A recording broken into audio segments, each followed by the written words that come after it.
I want to confirm that I'm live. Alright, we're good. We are freaking good. Let's go. I wanna heal, I wanna feel like my thoughts were never real. Like to I felt so wrong. Somewhere I belong. I will never change. Never, somewhere. Oh my gosh, man. I'm gonna play one song just to see if anyone decides to tune in before I start the research.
Alright, we're getting started.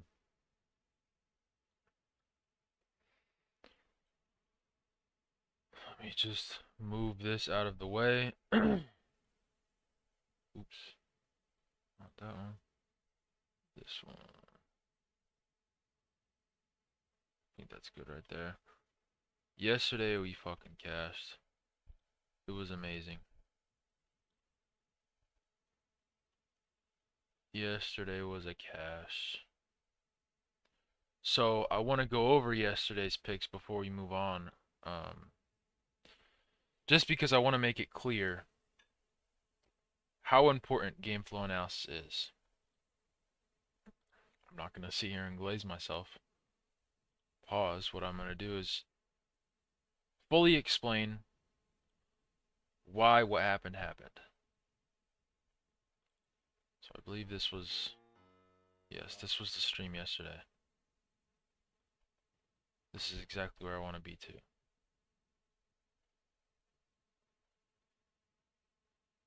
So our read yesterday was it was going to be a low scoring game. Low scoring Twins win.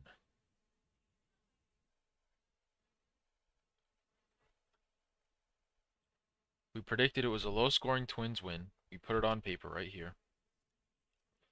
Let me pull it up.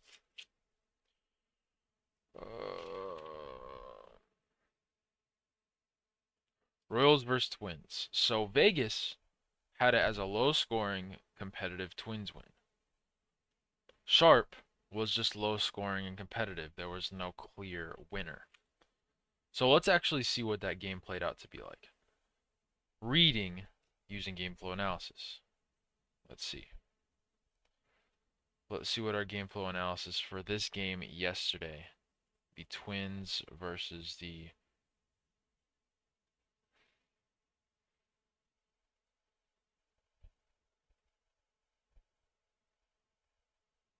So it was a little bit higher scoring, but it was competitive. So although it's on the lower end of scoring, it's more in the middle. It was a middle scoring game. And the two things we got to keep in mind though is that also Vegas told us it was going to be competitive and it was going to be a Twins win. Sharp told us it would be competitive, but there was no clear winner. So they were both right on those. It was game flow analysis told me it was going to be competitive Twins win. With that information, I then took a prop like this. As we see, it's plus odds. It was plus 101. Usually that is a sports book's telling you, hey, we don't think this is going to hit, so we're going to give you more of a multiplier because we don't think it'll hit. Or at least that, or they're trying to deceive the public. One of the two. So not only did we cash this play, as I put on my story, if you possibly saw that on my Instagram, not only did we cash this play, he cashed in the second inning. It's a 9-inning baseball game, by the way. 9-inning baseball game, and we cashed in the second inning. Sorry to tell you. The other one, I think it went down to the wire. We still cashed it, though. I think the game flow was fully off. Let me look at it. I think it was going to be a high-scoring loss for that specific pitcher. Yeah. And was it? So it was. The game flow was right.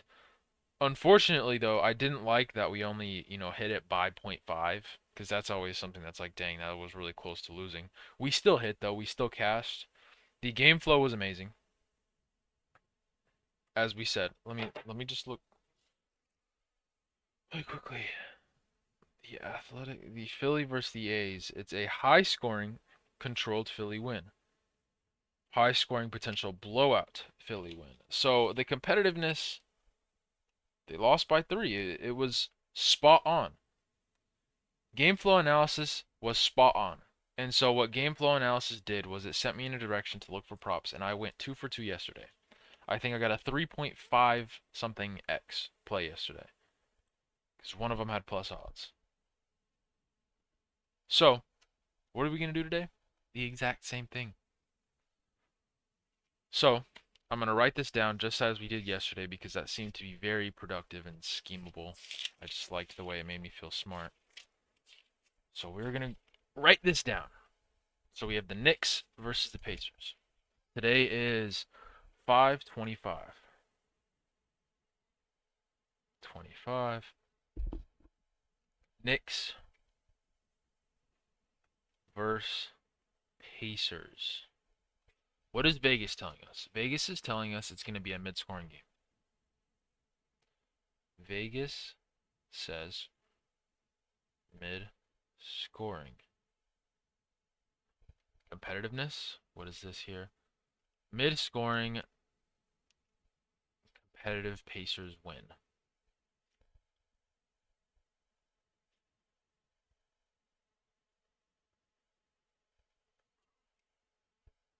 What is Sharp telling us? Mid-scoring.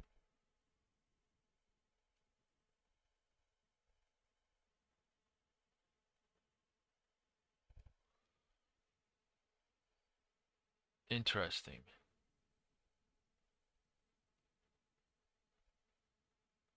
So Sharp doesn't have a clear winner. As we can see, Sharp is 65% on Pacers to win by 2, but is also 78% on the Knicks money line. So what does this mean? Are you confused? You should be. I'm kidding, you shouldn't.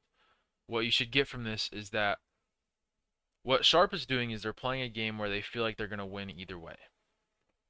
So they can't chase both plus odds, but what they can do is, because negative 104 is still good odds, it's safe to say, because their margin of loss, because if you take Knicks money line or if you take Pacers spread, the only way you lose money today, or the only way you don't hit anything, is if the Pacers win by 1, which is a very small margin, because you're saying that as long as they don't win by just 1 point, you are going to cash a play, regardless of what it is.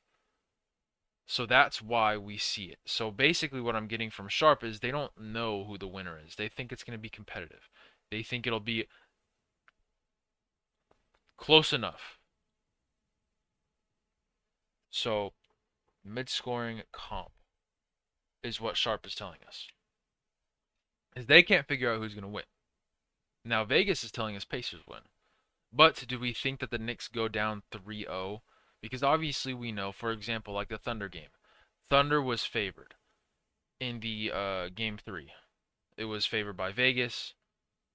And look what happened. 40-point loss to the Timberwolves. So, do we think the Knicks can go down 3-0? The reason that matters is because we're not betting on the game, the entirety of the game. We're betting on the props. But if we're adding reasons why we think a prop is going to hit, if we're going to look at a team that is going to win in a competitive sport like this, those things kind of matter. Who wins the game? So let's just very briefly, I think I looked at some of this morning. We think the Pacers win, but it's going to be competitive. We know that for certain. So I will look at some Knicks props if I like it.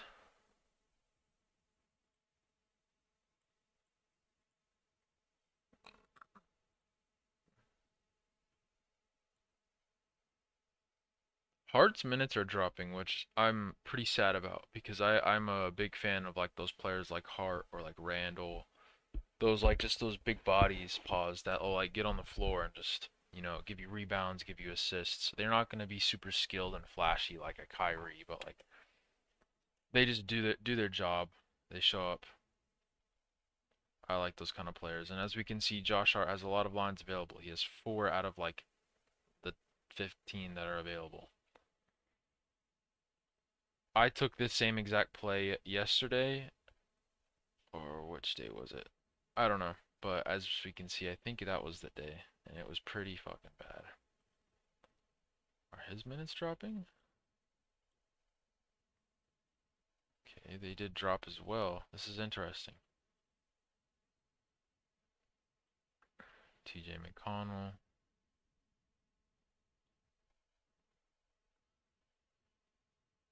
I'm not going to look at Hart's plays today. Okay.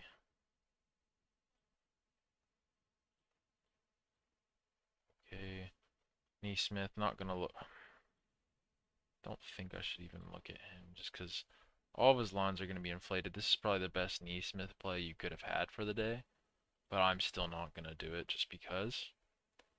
So that is the Knicks game. Moving on to the Timberwolves.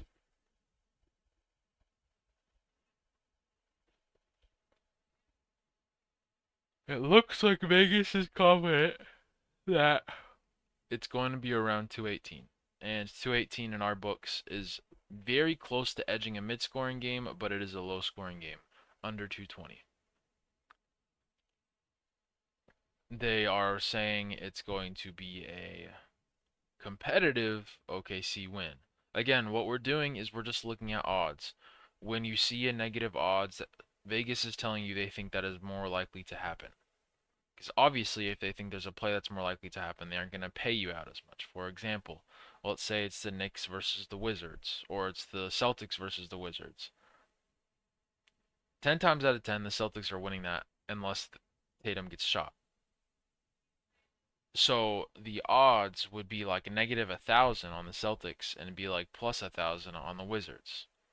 Because that's Vegas's way of saying, hey, Celtics are gonna win this game basically 10 times out of 10. So unless the insanity happens, which doesn't happen often, and that's just what they're saying. Because again, this can be very deceiving. But what they're saying at surface value is, do our game flow. Thunder versus Wolves. Vegas, low scoring.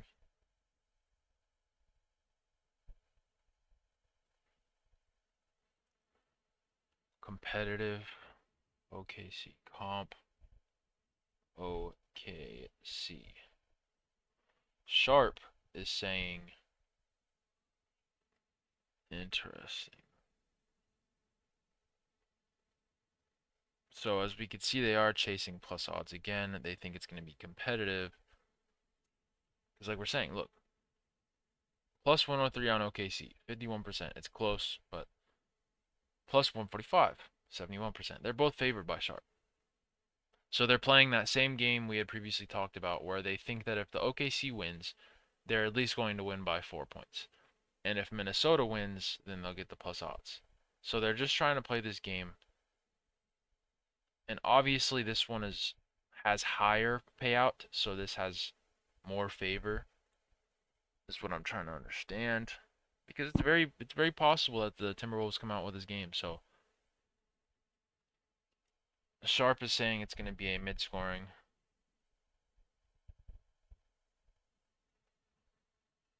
Mid-scoring, low mid-scoring, low mid-scoring.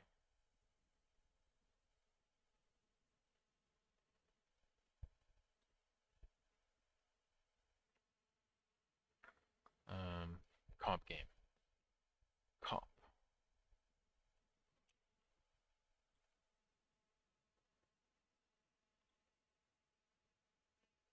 So we shall look. I'm going to look at both low scoring and mid scoring props for this game because I'm intrigued. Again, I'm never going to look at anything, or at least not likely. Not only is it that I'm not going to look at a low volume prop like that where it's 0.5, but when you see a severe downtrend, when we're talking about going from 70% to 40%, 60% to 20%, not doing that. I probably won't even do this, where you see any downtrend, specifically in playoffs, because we know that playoffs is big, coaching decisions change, minutes will be slimmed down for specific players. So if anything, we want to be seeing an uptrend, or just staying close to.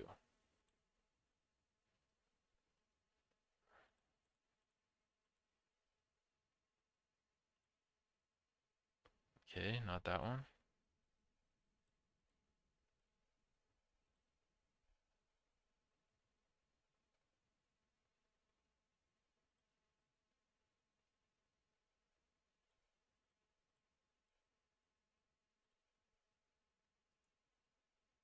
I'm so tired, dude. Conley of Michael. So he's on a good little streak here. No.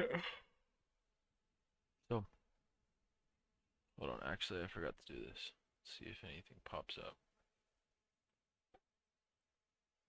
Something did pop up right here. Downtrend. No, I'm good. Let's go to offensive props for a low-scoring game.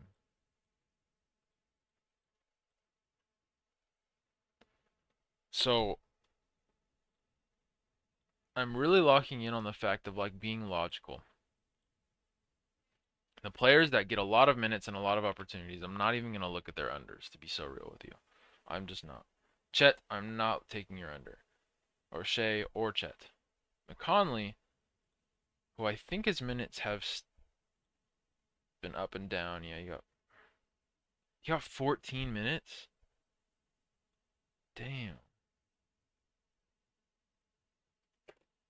We've been seeing ups and downs for the last 10. So he's seeing a little bit of a surplus in minutes. DiVincenzo, he's someone I'd be interested in taking the under on. We're in a soft downtrend. I like that. Hit rate is just not great. Let me do something though here. This is very interesting. Last 5. How much minutes is he getting? He got 22 and so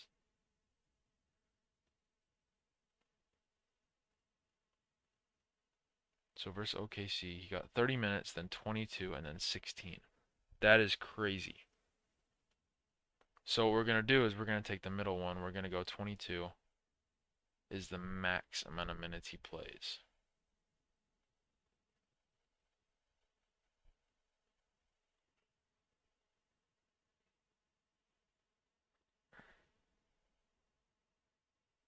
This is getting a little intriguing now, isn't it?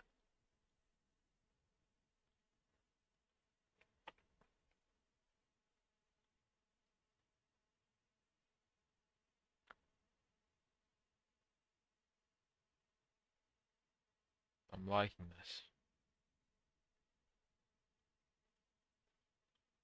I'm going to hold off on that one. Because we see a downtrend in minutes. That's big. That's telling us something. Last 5. Let's look at his minutes. Okay.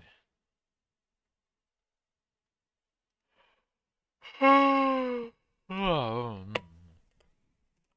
not a crazy downtrend. We're only seeing one game down, so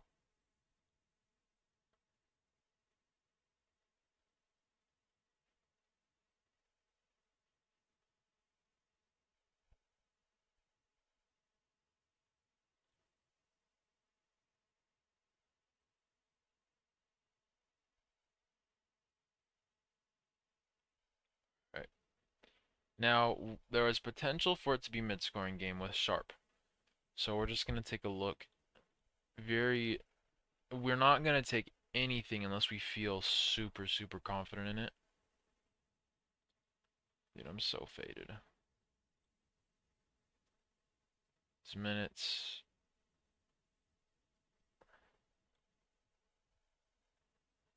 They're fairly good. No crazy downtrends. This is a good hit rate. Hold off on that one too.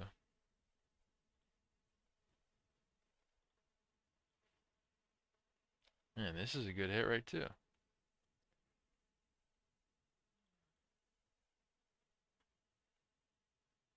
You know Randall's gonna get minutes, right? Let's look at his last 10. Yeah, he's getting minutes. He's getting even more minutes. That's cool.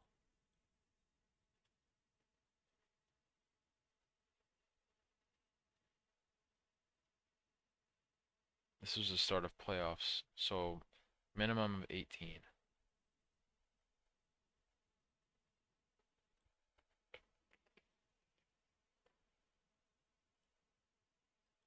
Other concern I have about looking at all these props is because they're all for Timberwolves, who Vegas has already told us that they think OKC is going to win.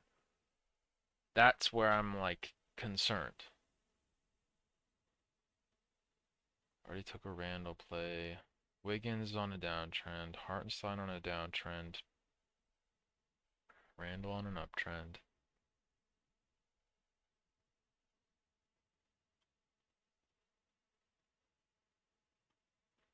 That's where I'm at. It's like I don't like that we have four different wolves propositions. That makes me think that there's a reason that is what it is. This might be talking. We're gonna not take any of these right now. I'm so tired, bro.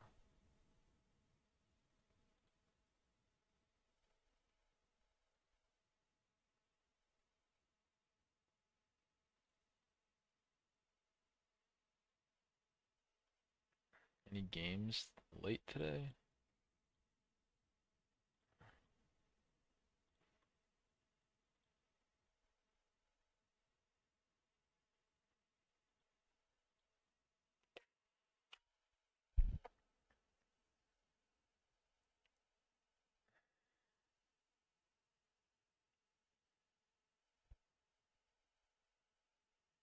Dude, I'm so tired, bro.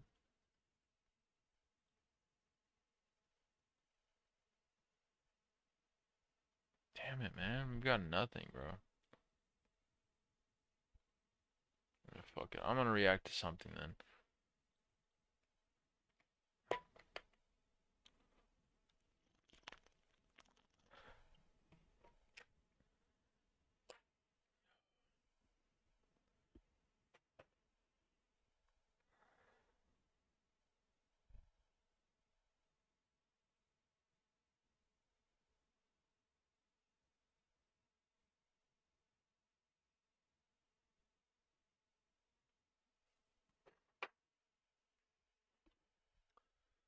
Oh my gosh.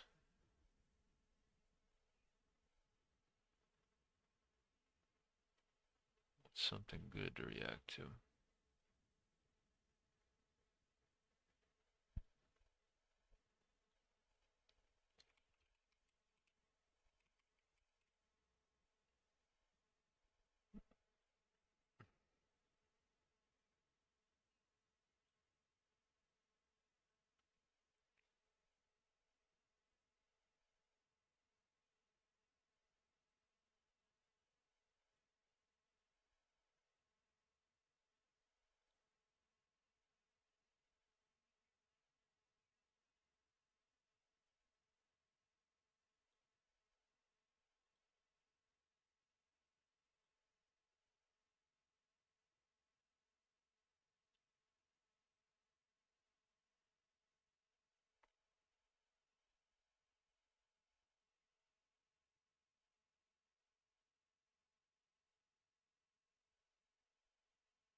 Alright. And it's this right. Let's watch this video. I think you guys are able to see that, right?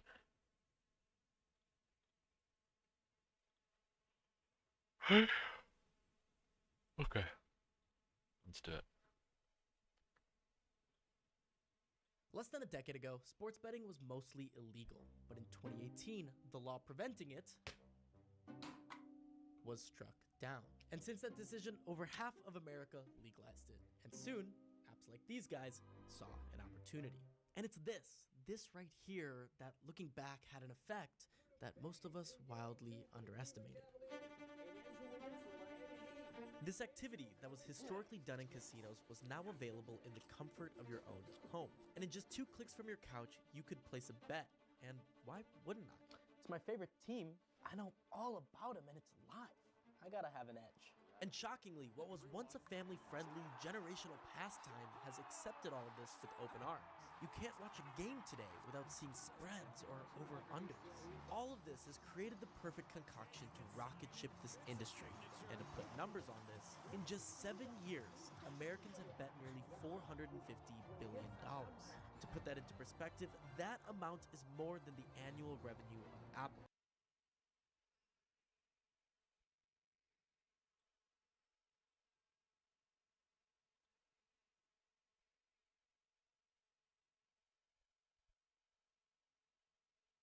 I'm only like this much of that. Not even, dude. I'm like, damn, million, billion, dude. Wait, that's off. It's whatever. It feels like everyone is betting. DraftKings Pick 6. Your friends, influencers, and even maybe your parents. But there's one guy that has never placed a Yeah, that's me. But that's about to change. So in this video, I want to find out 3 things. How did we get here? How did this industry grow so fast, and is it more dangerous than we think? What does a professional sports bettor have to say? Winning bettors are basically kicked out and banned.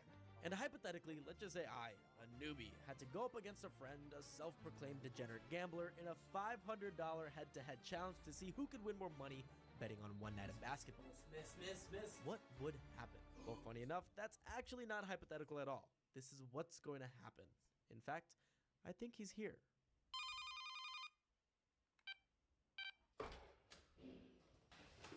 I'm ready. You're fitted up. I'm dressed apart. Tonight, there are 3 basketball games, 2 NBA games, and the NCAA March Madness Championship. And the rules are as follows. We have to bet all $500, $150 on each NBA game, and $200 Bro just on ripped this championship. $200 bills. Velko and I can choose whatever bets we'd It's like so to fucked. make, and the winner is whoever at the end of the night ends up with more money. Alrighty.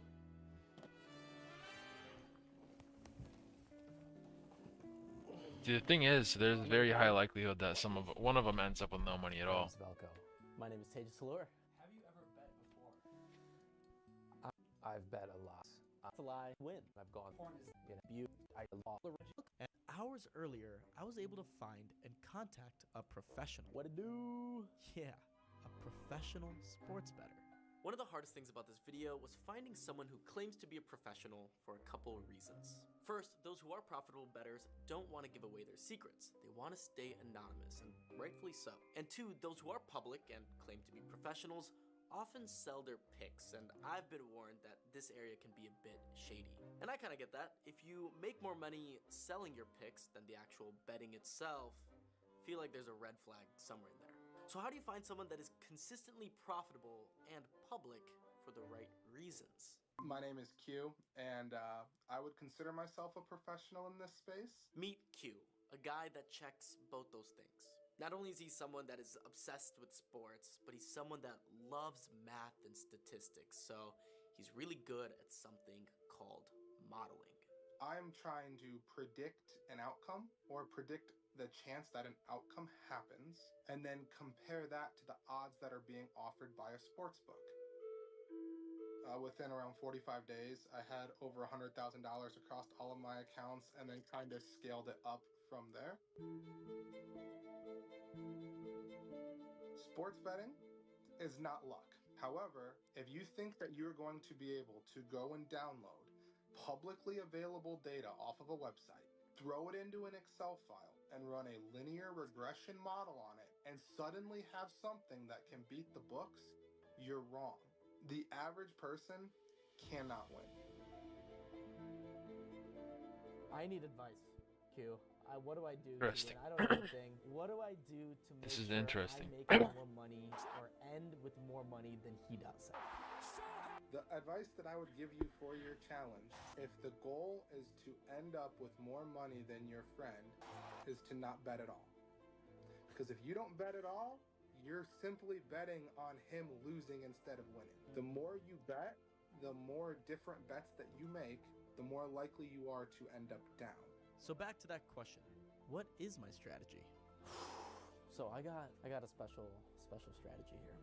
I am betting not on this game, but on Velko's demise. I'm betting that Velko has no idea what he's actually doing. I'm betting that the more he bets, the more likely I'm going to win.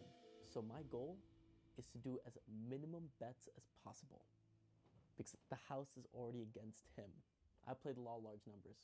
So I'm placing 3 bets because that is the minimum we're allowed to do and hoping for the best. Do you have a strategy? Didn't they say they had to Dog, play I- $500? I bought that thing 9 months ago, and I've used it twice. So right now, Detroit picks to do that. All right, let's get to it. Let me go over Yeah, here. yeah, we can. Yeah. Well, he's over. Yeah. My iPad's dead.